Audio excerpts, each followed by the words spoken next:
नमस्कार. मी चित्रा थामनकर, पुणे. लेखक श्रीयुत अशोक कोठारे लिखित आणि ई साहित्य प्रतिष्ठानतर्फे प्रकाशित महाभारत मराठी अनुवाद या ग्रंथाचं अभिवाचन करणार आहे. आजपासून आपण खंड 18 अज्ञातवास पर्व भाग 1 विराट पर्व पांडव प्रवेश पर्व भाग 1 ऐकणार आहोत.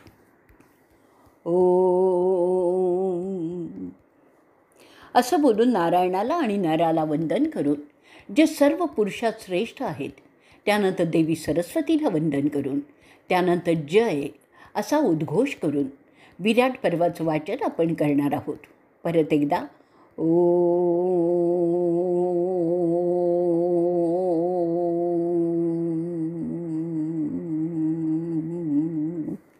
जनमेजय म्हणतात, अहो वैशंपायन, मला सांगा, माझे पणजोबा त्यांचा अज्ञातवासातील जीवन दुर्योधनाला घाबरून विराटाच्या राज्यात कसे व्यतीत करत होते. त्यात द्रौपदी माता, जी तिच्या सगळ्या पतींची प्रामाणिक होती, तिने विराटाच्या राज्यात स्वतःला त्या अज्ञातवासाच्या काळात कसं सांभाळून घेतलं ते सांगा. वैशंपायन म्हणतात, ऐका अहो राजश्री, तुमचे पणजोबा विराटाच्या राज्यात अज्ञातवासात कसे राहत होते. त्यांना यमाकडून वर मिळालेले होते. तसे ते त्यांच्या आश्रमात आले. तिथे असलेल्या ब्राह्मणांना ते सगळं त्यांनी सांगितलं. तो पुढे तिथे जमलेल्या सगळ्यांना आणि त्याच्या भावांना सांगतो, आता आपल्याला हे शेवटचं वर्ष अज्ञातवासात काढायचं आहे. ते सर्वात जास्त मुश्किल आहे. तरी अरे अर्जुना, तू आता एक अशी जागा निवड जिथे आपण सुरक्षितपणे ते 1 वर्ष अज्ञातवासात व्यतीत करू शकू. अर्जुन त्याला म्हणतोय, यमदेवाच्या आशीर्वादामुळे आपण हे 1 वर्ष शत्रूंना न सापडता आरामात काढू शकतो. तरी कुठेतरी आपल्याला राहण्याची सोय करून घ्यावी लागणार आहे. मी काही जागा निवडलेल्याही आहेत, ज्या आल्हाददायक आणि एकांताच्या अशा आहेत. त्यापैकी तुम्ही काही तुमच्या पसंतीच्या आहेत का तेही पहा. त्यात पांचाल आहे, जिथे धान्य भरपूर आहे. मत्स्य, सुरेशन, पट्टाछर, दसम, नवराष्ट्र, मल्ल, सल्व, युगंधर, सौराष्ट्र, अवंती अशा त्या जागा आहेत. त्याशिवाय प्रशस्त कुंती राष्ट्रही आहेच. त्यातील कोणतेही आपण निवडू शकता आणि तिथे आपण हे वर्ष अज्ञातवासात व्यतीत करू. युधिष्ठिर म्हणतो, ते सगळं योग्य आहे, परंतु यमदेवाने जे सुचवलं ते आपण स्वीकारायला पाहिजे असं मी समजतो. अशी जागा जिथे आपण लपून आणि सुरक्षितपणे राहू शकू. त्याप्रमाणे मत्स्य देशाचा राजा वृद्ध विराट ह्याची जागा जास्त प्रशस्त वाटते. तिथे ते सगळे आहेत जे आपल्याला हवं आहे. तिथे राजाच्या नावाची एक नगरी पण आहे, विराट. तिथे आपण जाऊन राहावं असं मला सुचवायचं आहे. तिथे माझ्या मते आपण 6 जण त्या राजाच्या परिवाराची सेवा करण्याच्या निमित्ताने राहावं असं मला वाटतं. म्हणजे आपण त्या राज्याच्या कुटुंबात त्यांचं सेवक म्हणून राहू, जिथे कौरव पोचूच शकणार नाहीत. तिथे विविध प्रकारच्या सेवांची आवश्यकता असते. त्यात आपण सामावून घेतले जाऊ असं मला वाटतं. कोणी आपल्याला आपल्या पूर्वानुभवाबद्दल विचारलं तर आपण सांगावं की तुम्ही इंद्रप्रस्थात राजा युधिष्ठिराच्या सेवेत होतात. अर्जुन युधिष्ठिराला विचारतो, आपण कोणतं काम निवडाल? तिथे कोण म्हणून आपण राहणार? आपले गुण असे सांगतात की आपण ब्राह्मणाचं काम करण्यासाठी अगदी योग्य आहात. त्याशिवाय ते काम आपण चांगलेच जाणता. त्याशिवाय ब्राह्मण होण्याची आपली हौससुद्धा त्या निमित्ताने पूर्ण होईल. युधिष्ठिर म्हणतो, माझ्या भावांनो, ऐका, मी तिथे काय करण्याचं ठरवलेलं आहे. मी कंक नावाच्या ब्राह्मणाचं रूप घेणार आहे. मी द्यूत खेळण्यात हुशार आहे असं सांगीन. मी त्या राजाच्या दरबारातील एक ब्राह्मण बनून राहीन. तिथे त्या द्यूताच्या पटावरील विविध रंगाच्या सोंगट्या, ज्यात काही लाल, काही निळ्या, काही पिवळ्या आणि काही फासे लाल आणि काळ्या रंगाचे असे खेळवून मी राजाची करमणूक करू शकीन. मी राजाशी तत्वचर्चा करून त्याचं मनोरंजनही करीन. तिथल्या पंडितांशी बोलून मित्रपरिवार वाढवीन. त्या स्वरूपात मला कोणीही ओळखणार नाही याची मला खात्री आहे. जर माझ्या पूर्वजीवनाबद्दल राजाने विचारलं तर मी सांगीन की मी युधिष्ठिर राजाच्या दरबारात होतो. अशा रीतीने मी माझं हे 1 वर्ष गुप्तपणे घालवीन. आता भीमाची पाळी येते. आणि तो तिथे काय करणार आहे त्याबद्दल सांगण्याची. अशा रीतीने पांडव प्रवेश पर्व, विराट पर्व भाग पहिला इथे संपलेला आहे. भाग 2. भीम म्हणतोय, मी विराटाच्या घरात खानसामा म्हणजे स्वयंपाकी म्हणून काम करण्याचं ठरवलं आहे. माझं नावही मी ठरवलेलं आहे, ते असेल वल्लभ. मला स्वयंपाक चांगला येतो हे तर तुम्ही सगळे चांगले जाणता. त्यामुळे त्या सोंगात मी सहजपणे लपू शकेन असंही समजतो. राजाचं जेवण मी बनवणार आणि त्या प्रकारे मी राजाची मर्जी संपादनही करणार आहे. स्वयंपाकासाठी लागणारी भली मोठी काष्ठ मी मोठ्या प्रमाणात सहज उचलून आणीन आणि तिथल्या इतर खानसाम्याची मर्जीही संपादन करीन. त्यामुळे तिथे असलेल्या सगळ्या खाद्यपदार्थांवर माझी नजर असेल. त्यामुळे माझी भूकही मी विनासायास भागवू शकेन. मी सहसा फार बाहेर वावरणार नाही, कारण त्यामुळे मी कोणाच्याही सहजपणे नजरेतही येणार नाही. माझ्या अवाढव्य आकारामुळे माझा संशय येऊ शकतो, म्हणून मी ती खबरदारी घेणार आहे. त्याशिवाय मी कुस्तीगीर म्हणूनही काम करू शकतो आणि इच्छितो त्या प्रकारे मी राजाची करमणूकही करू शकेन. तिथे मी कोणाला कुस्तीत ठार मारणार नाही, फक्त चीत करीन. त्यामुळे माझा कोणाला संशयही येणार नाही. जर राजाने माझ्या पूर्वानुभवाबद्दल विचारलं तर मी सांगेन की मी युधिष्ठिराच्याकडे काम करत होतो. आता पाळी असते अर्जुनाची. तो प्रथम अर्जुनाची स्तुती करतो. अरे धनंजया, सदेह स्वर्गारोहण करणाऱ्या कुंतीपुत्रा, जो सदैव अजिंक्य राहिला आहे, ज्याने श्रीकृष्णाबरोबर राहून खांडव वनातील पापशक्तींचा नायनाट केला, त्या प्रकारे तू अग्नीला संतुष्ट केलेला आहेस. त्या वनातील राक्षस, नाग अशा सगळ्यांचाच तू नाश केलेला आहेस. जसं उष्णता देण्यात सूर्य अव्वल असतो, ब्राह्मण माणसात श्रेष्ठ असतात, वज्र सर्व शस्त्रात श्रेष्ठ असतं, सर्व पशूत वशिंडधारी वृषभ श्रेष्ठ असतो, सर्व जलाशयात समुद्र श्रेष्ठ असतो, पाऊस टाकणारे ढग सगळ्या ढगात उत्तम असतात, अनंत नागात आणि ऐरावत सगळ्या हत्तीत श्रेष्ठ असतात. जसं स्वतःचा मुलगा सर्वात जास्त प्रिय असतो, सगळ्या मित्रात बायको सर्वात श्रेष्ठ मित्र असते, तसा तू गुडाकेशा सगळ्या धनुर्धार्यात श्रेष्ठ आहेत. तू स्वर्गात 5 वर्ष राहून कमालीची शस्त्र साधना करून आलेला आहेस. साक्षात इंद्रच जणू असा काही बनून आलेला आहेस. शिवाकडून त्याची शस्त्र अस्त्र शिकून तू आता दुसरा रुद्र जसा काही झालेला आहेस. आता तू मला सांग, विराटाच्या राज्यात कुठे आणि कसं राहण्याचा तुझा मानस आहे? तुझे दोनही हात धनुष्याच्या दोरीच्या मारामुळे दगडासारखे घट्ट झालेले आहेत. हे लक्षात घेऊन तू काय करायचं ठरवले आहेस ते आम्हाला ऐकण्याची उत्सुकता वाढत आहे.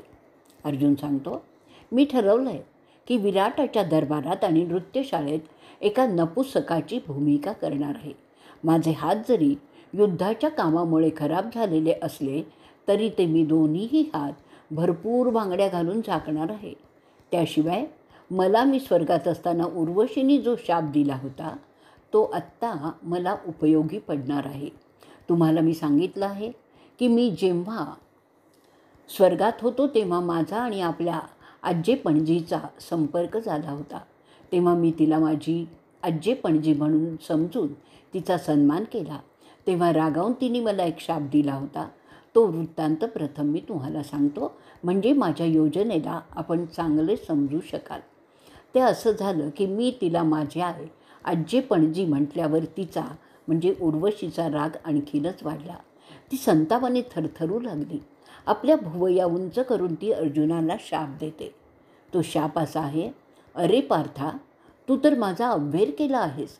मी तुझ्या पित्याच्या आज्ञेने आणि माझ्या मर्जीने तुझ्याकडे वासनिक उपशमन करून त्याद्वारा तुला संतुष्ट करण्यासाठी आलेले असताना मला मातेचा दर्जा देऊन माझ्या स्त्रीत्वाचा उपमर्द केलेला आहेस. म्हणून तू तुझ्या जीवनातील 1 वर्ष बायकांच्यात घालवशील. तिथे तू नृत्य शिकवशील आणि तू एका नपुसकाचं जीवन जगशील. असा शाप ऐकल्यावर मी घाबरलो.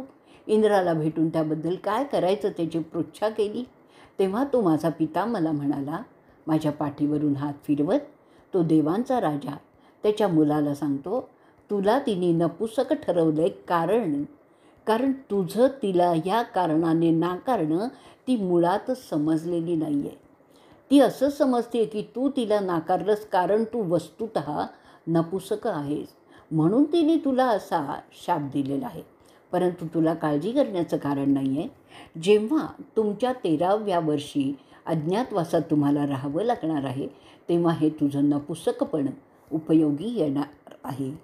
तू 1 वर्ष त्या अवस्थेत राहणार असल्यामुळे अज्ञातवासात तुला राहणं सोपं होणार आहे. शक्राचं ते स्पष्टीकरण ऐकल्यानंतर अर्जुनाला समाधान वाटलं. अर्जुन पुढे सांगतो की ते माझं नपुसक होणं आणि हा अज्ञातवास जमवून घेण्याचं काम शक्र वाहणार आहेत. ते बोलले आहेत की त्या प्रकारचं प्राक्तन रचणं ही त्यांची जबाबदारी असेल. त्याप्रमाणे आपण जर इंद्राला विनवणी केली तर त्यांच्या कृपेने तो शाप आपल्याला वरदान ठरू शकतो.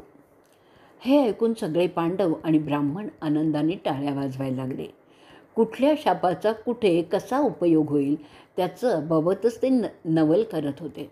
त्यानंतर अर्जुन पुढे त्यांना त्याची योजना समजावून सांगतो. मी ठरवलं आहे की मी एका किन्नराची भूमिका करणार आहे. माझे धनुष्याच्या दोराचे व्रण जे माझ्या मनगटावर आहेत ते तर मला लपवता येणार नाहीत, परंतु कदाचित इंद्राच्या कृपेने जर मी त्या सुमाराला किन्नर स्वाभाविकपणे झालो तर त्या व्रणाचा प्रश्नच राहणार नाही. माझं नाव असेल बृहन्नला. तिथे मी त्या राजपरिवारात मिसळू शकेन आणि त्यांना विविध गोष्टी सांगून तिथे असलेल्या मुलींना नृत्य आणि संगीत शिकवून माझा काळ मी व्यतीत करू शकेन. जर राजाने माझ्या पूर्वायुष्याबद्दल विचारलं तर मी सांगीन मी युधिष्ठिराच्या राजवाड्यात त्यांची राणी द्रौपदी राणीची खास दासी होते. वैशंपायन पुढे सांगतायत. ते सांगून अर्जुन गप्प बसतो. त्यानंतर नकुलाची पाळी येते. तो कसं स्वतःला लपवणार आहे ते सांगायची. अशा रीतीने पांडव प्रवेश पर्व विराट पर्व भाग 2 इथे संपलेला आहे. भाग 3 युधिष्ठिर नकुलाला विचारतो, अरे माझ्या देखण्या भावा, तुझा काय विचार आहे विराटाच्या ठिकाणी राहण्याबाबत? तेव्हा नकुल सांगतोय, ग्रंथिक ह्या नावाने मी तिथे राहू इच्छितो. मी तर घोड्यांच्या विद्येत पारंगत आहे, म्हणून मी तिथे घोड्याच्या बागेत काम करण्याचा विचार करत आहे. ते काम करायला मला देखील आवडेल. मला घोडे फार आवडतात, जसे आपल्यालाही आवडतात. माझ्या काम करण्याच्या पद्धतीमुळे कोणताही घोडा शांत होतो. तिथे मला कोणी विचारलं तर मी याआधी कुठे काम करत होतो तर मी सांगीन मी पांडवांच्या बागेत काम करत होतो. अशा रूपात मी त्या नगरात खुशाल राहू शकेन. आता वेळ येते सहदेवाची. तो सांगतो, मी विराटाच्या पशुधनाची व्यवस्था पाहण्याची नोकरी करू इच्छितो. मी गायी पाळण्याचं काम सहजपणे करू शकतो. त्यांचं दूध काढणं, त्यांना चारा खाण्यास देणं, त्यांची व्यवस्था पाहणं हे काम मला फार आवडेल. गुरांना शांत करण्याची कला मला अवगत आहे. माझं नाव असेल तंत्रीपाल. ते काम मी मोठ्या इमानदारीने करणार आहे, म्हणजे कोणालाही माझा संशय येणार नाही. तुम्हाला माहीत आहे की मी आपली गुरं सांभाळत होतो, त्यामुळे तेच काम मी तिथेही करू इच्छितो. गुरांच्या मुताच्या वासावरून मी ओळखत होतो ते जनावर किती सुदृढ आहे. मला त्या गुरांना पाळायला आवडत असल्यामुळे मी ते काम करू इच्छितो. कौरवांपैकी कोणालाही माझ्या आवडीची माहिती नसल्यामुळे ते मला तिथे शोधण्याचा प्रयत्नसुद्धा करू शकणार नाहीत. मी तिथे लपूनच राहीन. तिथे कामाच्या जोरावरच मी विराट राजाचे मनही प्रसन्न करून घेईन. युधिष्ठिर विचारतो तर त्याच्या पत्नीला, तिला कोणतं काम करता येईल तिथे? तो पुढे म्हणतो, आपली पत्नी आपल्याला आपल्या जीवापेक्षा जास्त प्रिय आहे आणि ती आपल्या सगळ्यांना मातेप्रमाणे किंवा भगिनीप्रमाणे चाललेली आहे. तेव्हा आपण जाणून घेऊयात ती काय ठरवते ते, ह्या अज्ञातवासाच्या दरम्यान काय रूप ती घेणार आहे ते. आपण जाणतो की ती कोणत्याही प्रकारचं सेविकेचं काम करण्याचा तिला अनुभवसुद्धा नाही आहे. अशा परिस्थितीत ती काय ठरवते ते समजून घेऊया. एका राजाची कन्या त्या विराटाच्या घरात कोणतं काम करणार हे तिने ठरवायचं आहे. द्रौपदी म्हणते, मला माहीत आहे राणीवशात अशा प्रकारच्या सेविका असतात, त्यांना सैरिंद्री असं म्हणतात. त्या राण्यांच्या आणि त्यांच्या मुलींच्या मैत्रिणींचं किंवा सहाय्यकाचं काम त्या करत असतात. विराटाच्या राणीवशात सुद्धा असं काम असेल तर ते मला करायला आवडेल. राण्यांचे कपडे दागिने सांभाळणं, त्यांची देखभाल करणं अशी कामं सैरेंद्री करतात. मला जर विचारलं की मी आधी कुठे काम करत होते, तर मी सांगीन की मी द्रौपदीची सैरेंद्री होते. जेव्हा ते इंद्रप्रस्थाचे राजे होते तिथे मी त्या राणीवशात सहजपणे लपू शकीन. तिथे विराटेची राणी सुदेशणा हिची मी सैरेंद्री बनून राहू इच्छिते. ते काम करायला मला आवडेलच. सुदेशणाला मी संतुष्टच ठेवीन, त्याबद्दल मला खात्री आहे. युधिष्ठिर मात्र थोडासा कष्टी झालेला दिसतो, कारण त्याला चिंता वाटत असते की द्रौपदीने आजवर पूर्ण सुरक्षित असं जीवन व्यतीत केलेलं आहे आणि आता आता या परिस्थितीत ती परपुरुषांच्या सहवासात तिचा काळ व्यतीत करणार आहे. तिथे जर तिच्यावर कोणता अतिप्रसंग गुदरला तर ती त्याला कशी सामोरी जाईल, ह्या चिंतेने तो अस्वस्थ झालेला दिसतो.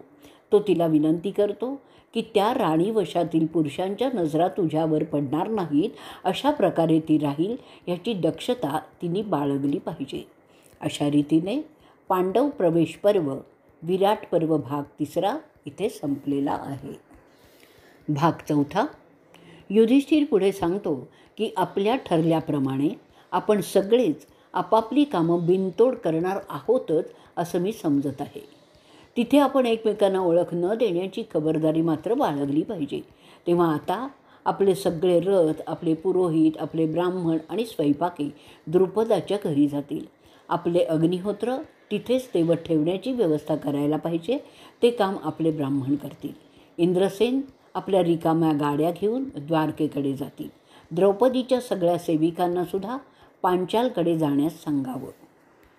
मुख्य म्हणजे त्या सगळ्यांना शिकवून ठेवा की कोणी विचारलं की पांडव कुठे गेले तर त्यांनी सांगायचं की त्यांना त्याबद्दल काहीही माहिती नाही आणि जेव्हा आम्ही निघालो तेव्हा ते द्वैतवनातच होते असंही सांगायचं.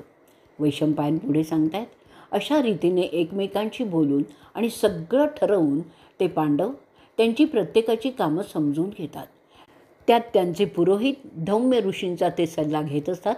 धौम्य ऋषी त्यांना सांगतात की त्यांनी केलेली व्यवस्था उत्तम आहे. पवित्र अग्नीची जबाबदारी ते घेतात. ते म्हणतात की द्रौपदीची व्यवस्था चांगली केली आहे, हे एक चांगलं आपण केलं आहे. पुण्य, हित आणि फायदा यांचं सुंदर संतुलन आपण राखलेलं आहे. ते धौम्यांना जास्त चांगलं वाटल्याचं ते सांगतात. आता सांगतो तिथे तुम्ही कसे राजाकडे वागाल ते सांगण्याचं कारण आपण आजवर सामान्य माणसासारखे राहिलेले नाही आहे. त्यामुळे कदाचित तुमच्यातील राजा जर एकदम जागा झाला आणि त्याप्रमाणे तुम्ही बोलू लागलात तर कोणालाही त्याचा संशय येऊ शकतो. म्हणून त्या पद्धती समजून घ्या. राजाच्या घरात कसं नजरेत येणार नाही असं कसं राहायचं आहे ते समजून घ्या. राजा हा सामान्य लोकांसाठी देवासमान असतो. त्याची कृपा मिळवावी लागते. त्याकरता त्याच्या दरबारात कसे तुम्ही शराल ते प्रथम आपण पाहू. प्रथम द्वारपालाकडून परवानगी घेऊन तुम्ही राजाच्या दरबारात जाल. तिथे यथावकाश तुम्हाला राजापुढे सादर केलं जाईल. राजाच्या पुढे उभं राहिल्यावर तिथे आपल्याला दाखवलेल्या आसनावरच आपण बसाल. विचारल्याशिवाय आपण काहीही बोलणार नाही. राजाला मध्येच बोलणारे, व्यर्थ बडबड करणारे, न विचारता बोलणारे असे लोक आवडत नाहीत. आपलं काम बरं आणि आपण असं त्रयस्थासारखं वागायचं असतं. राजवाड्यातही हे लक्षात असू द्या, नाहीतर राजाची मर्जी बिघडू शकते. अगदी किमान महत्त्वाचं कामसुद्धा राजाला विचारूनच करायचं असतं. अशा रीतीने जर काम केलं तर नुकसान होणार नाही. माणूस कितीही मोठ्या पदावर गेलेला असला तरी त्याने राजाने विचारल्याशिवाय असं वागायचं असतं की त्याला काही कळलेलंच नाही किंवा तो जणू अंधच आहे.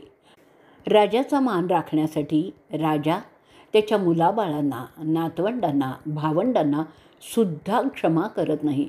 म्हणून त्याची मर्जी सांभाळूनच सगळं काही करायचं असतं. राजाची सेवा करताना फार सावधानता बाळगावी लागते.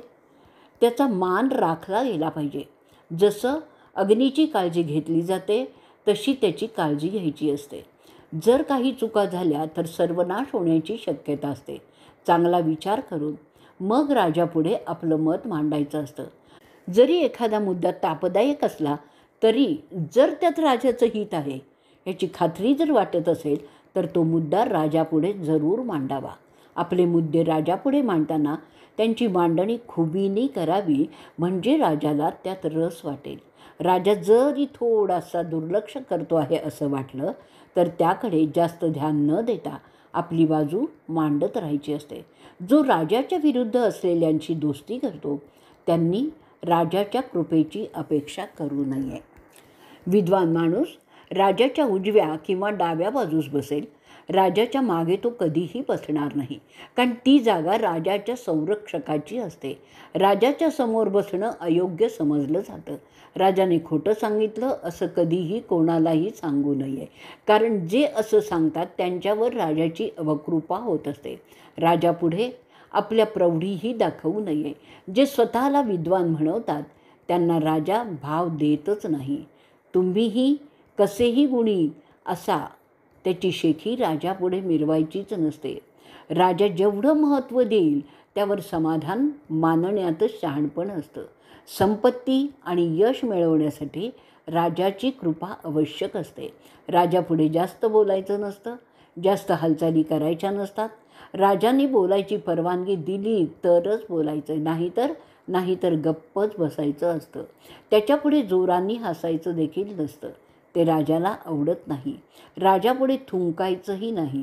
जरी काही हास्यास्पद घडत असेल तरी जर राजा हसत असेल तर राजापुढे जोराने हसायचंही नाही. परंतु जर राजा हसू लागला तर आपण सुद्धा जोराने हसण्यास हरकत नसते. सगळ्या वागणुकी नेमस्त अशाच असाव्यात जेव्हा राजा तिथे हजर असेल.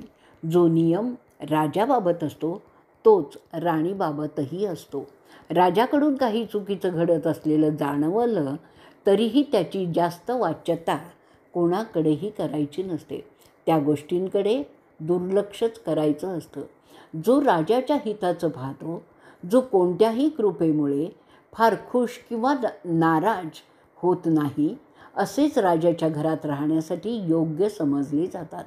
राजाची मर्जी सांभाळणारे आणि त्यांची मुलं त्या घरात राहण्याजोगी योग्य समजली जातात.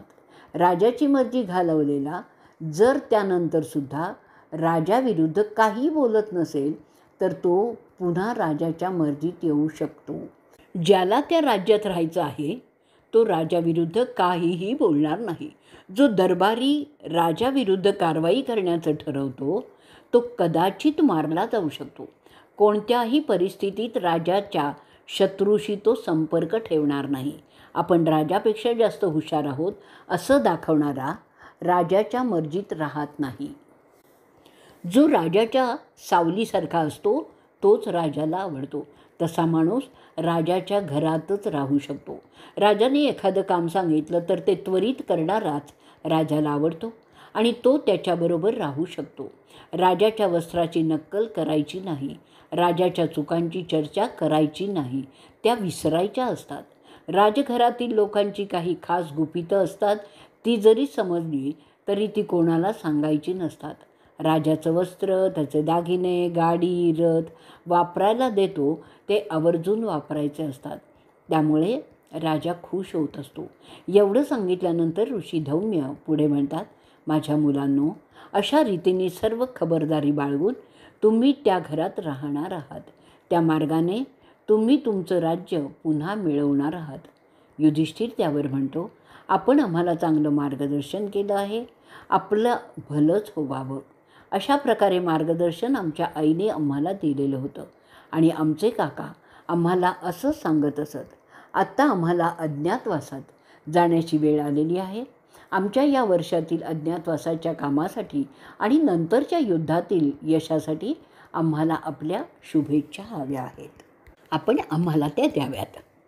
वैशंपायन पुढे सांगतात की युधिष्ठिर त्याप्रमाणे धौम्यांना विनंती करतो आणि त्याप्रमाणे धौम्य निघण्याच्या विधीची सुरुवात करतात. ते पवित्र अग्नी पेटवतात. मंत्रोच्चारण सुरू होतं. विविध देवतांचं आळवणं सुरू होतं आणि पुढील कार्यासाठी यश आणि समृद्धी यासाठी प्रार्थना केली जाते. सगळं जग जिंकण्याच्या तयारीनेच ते होत असतं. त्या होमाभोवती ते 6 प्रदक्षिणा घालतात. त्यानंतर ते ब्राह्मणाभोवती 6 प्रदक्षिणा घालतात.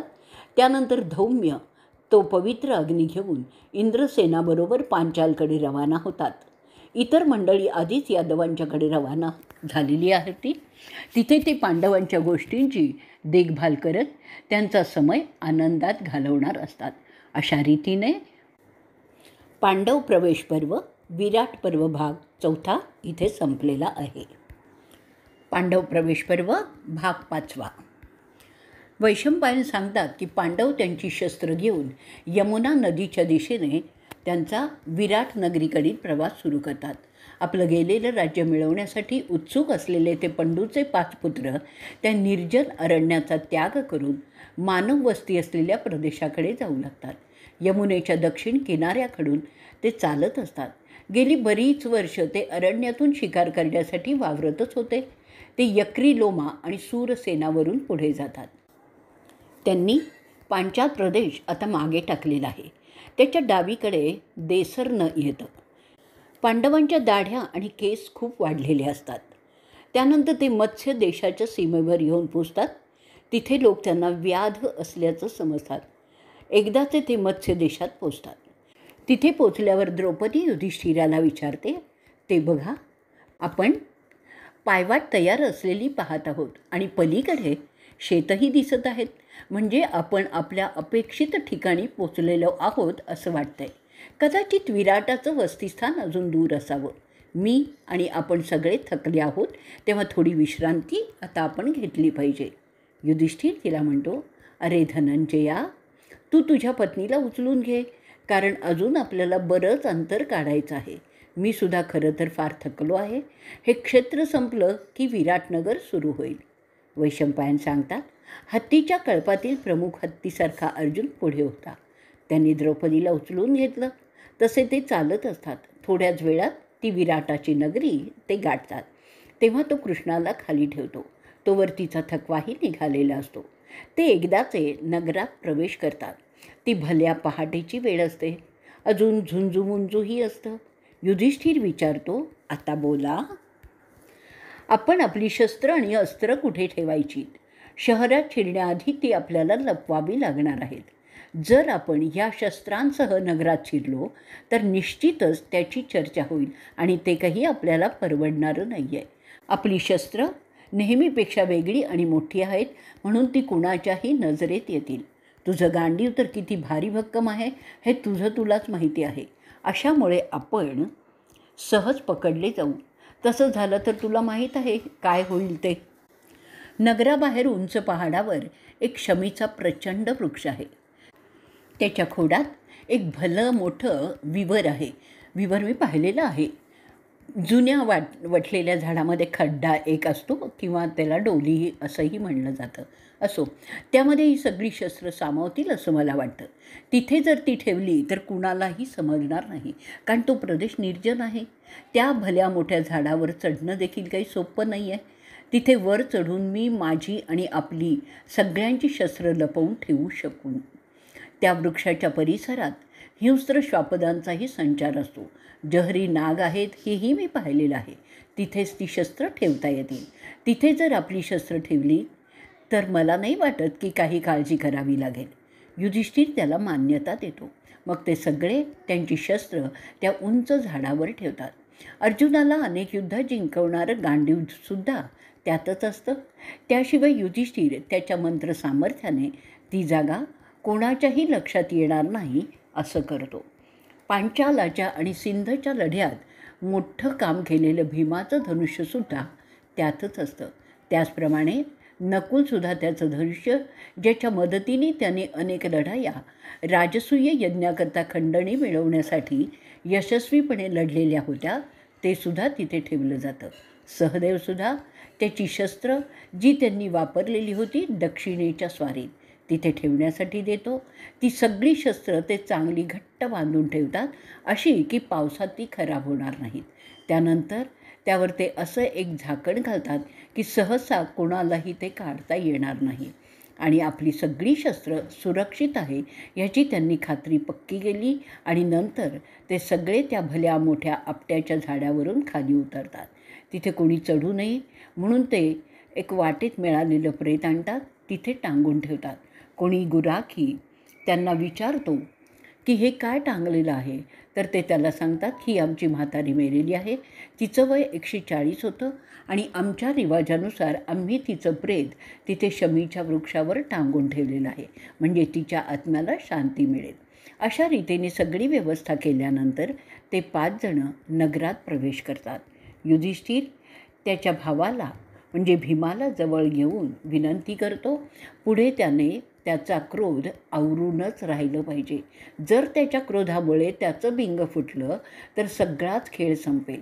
भीम त्याला आश्वासन देतो की यापुढे तो बिलकुल रागवणार नाही आणि त्याचं चित्त शांतच ठेवेल. नकुल आणि सहदेवांना काही सांगण्याची आवश्यकताच नव्हती, कारण ते नेहमीच मर्यादाशीलच होते. आता ते नगरात प्रवेश करण्याआधी पुन्हा एकत्र येतात. तिथे युधिष्ठिर त्यांना त्यांची टोपण नावं कोणती ते सांगतो. जय, जयंत, विजय, जयत्सेन, जयत्वल अनुक्रमे ती असतात.